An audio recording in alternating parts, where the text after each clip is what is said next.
Olá! Hoje a gente vai mergulhar nas ideias de um dos sociólogos mais importantes do nosso tempo, Zygmunt Bauman. Ele nos deu um conceito que, talvez mais do que qualquer outro, ajuda a entender o mundo em que vivemos, a modernidade líquida. Vamos descobrir juntos o que isso realmente significa para a cultura e para a nossa vida. E a nossa conversa de hoje parte toda deste livro aqui. É uma obra fundamental em que o Bauman analisa, sabe, como a globalização e a lógica do consumo simplesmente dissolveram aquelas certezas culturais que pareciam tão sólidas. Olha só que interessante essa frase do ator Stephen Fry. Ela resume, de um jeito genial, o paradoxo que a gente vive hoje. Antigamente, parecia uma loucura alguém gostar de ópera e, ao mesmo tempo, de punk rock. Hoje, isso é super comum. Essas coisas que pareciam opostas convivem numa boa. A grande pergunta é: como é que a gente chegou nesse ponto? Então, para a gente entender essa virada, nosso roteiro vai ser o seguinte. Primeiro, vamos falar sobre o dilema do onívoro. Depois, a gente volta no tempo para ver a cultura como uma fortaleza. Aí, vamos entender como ela se transformou num mercado, como a gente passou a viver no fluxo, qual é a armadilha do multiculturalismo e, por fim, como a gente pode tentar navegar nesse mundo tão líquido. Então vamos começar com a primeira grande questão. Se a cultura não serve mais para dizer o que é bom gosto, para separar quem tem e quem não tem, para que ela serve, afinal? Se a elite de hoje consome de tudo um pouco, o que isso realmente diz sobre nós? Pois é, para esse fenômeno já tem até nome, o onívoro cultural. O Bauman pega essa ideia de outro sociólogo, o Richard Peterson, para mostrar que a elite cultural de hoje não é mais aquela elite snob, muito pelo contrário. O status agora vem da capacidade de transitar por tudo, da ópera ao heavy metal, do cinema de arte ao reality show. A nova moeda de valor não é mais exclusividade, e sim a amplitude, a capacidade de consumir e apreciar de tudo um pouco. Mas olha, nem sempre foi assim. Para a gente entender o presente líquido, a gente precisa dar um pulo no passado sólido. Antes, a cultura era tipo uma fortaleza, sabe? Com muros bem altos que deixavam muito claro quem estava dentro do clube da elite e quem estava fora.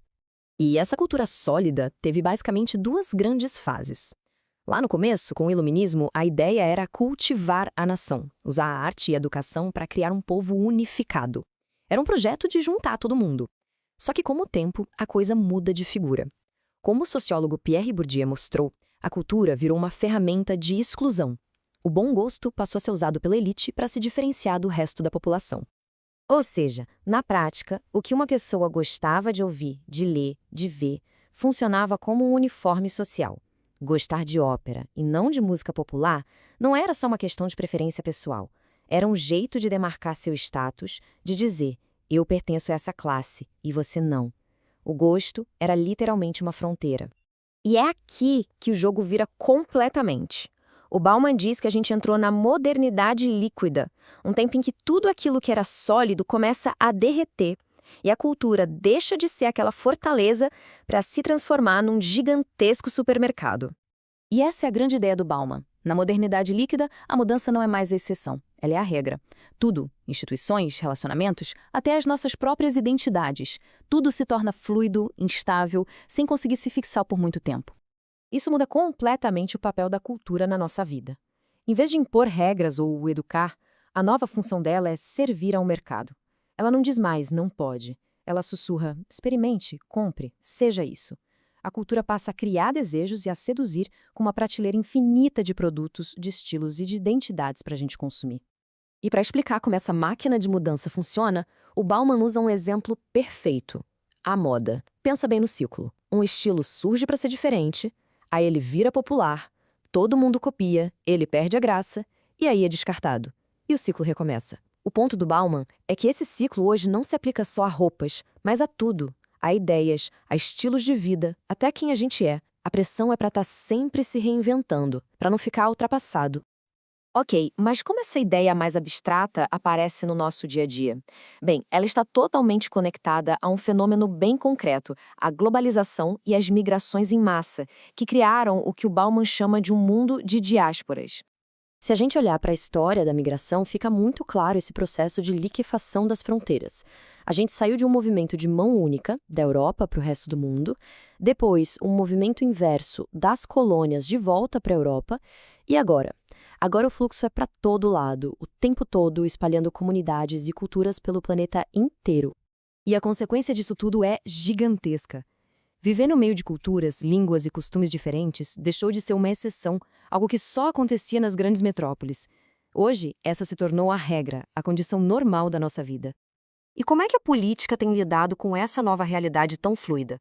É aqui que o Bauman apresenta uma das suas críticas mais afiadas, direcionada à forma como a gente costuma pensar o multiculturalismo. Para começar essa discussão, o Bauman traz uma citação bem forte do filósofo Richard Rorty. A preocupação que ele levanta é a seguinte: será que, ao focar tanto em celebrar as diferenças culturais, a gente não corre o risco de criar uma cortina de fumaça, uma distração que nos impede de enxergar as desigualdades econômicas que são, muitas vezes, a verdadeira raiz dos conflitos?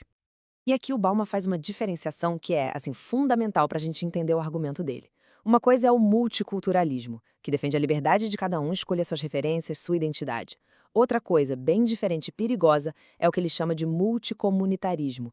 Essa visão acaba trancando as pessoas em caixinhas, como se a identidade fosse um destino definido pela origem e não uma escolha. E isso, claro, só reforça a separação. E essa, no fundo, é a grande armadilha que o Bauman aponta.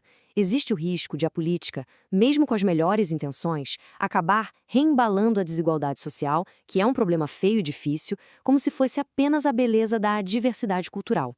E ao fazer isso, ela pode acabar escondendo as verdadeiras causas do sofrimento e, no fim das contas, ajudando a manter tudo como está.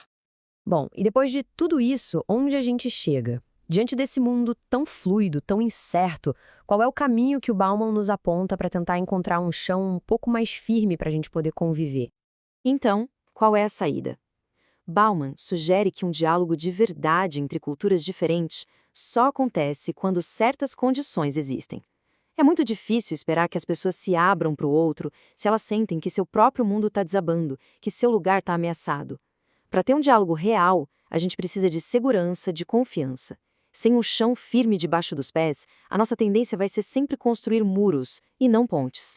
E é com essa pergunta, que na verdade é um baita desafio, que a gente encerra a nossa reflexão de hoje. No nosso mundo líquido, que valoriza tanto a flexibilidade e a mudança, como é que a gente faz para construir a segurança e a confiança que são essenciais para uma conexão humana de verdade? Esse é talvez o maior e mais urgente desafio do nosso tempo.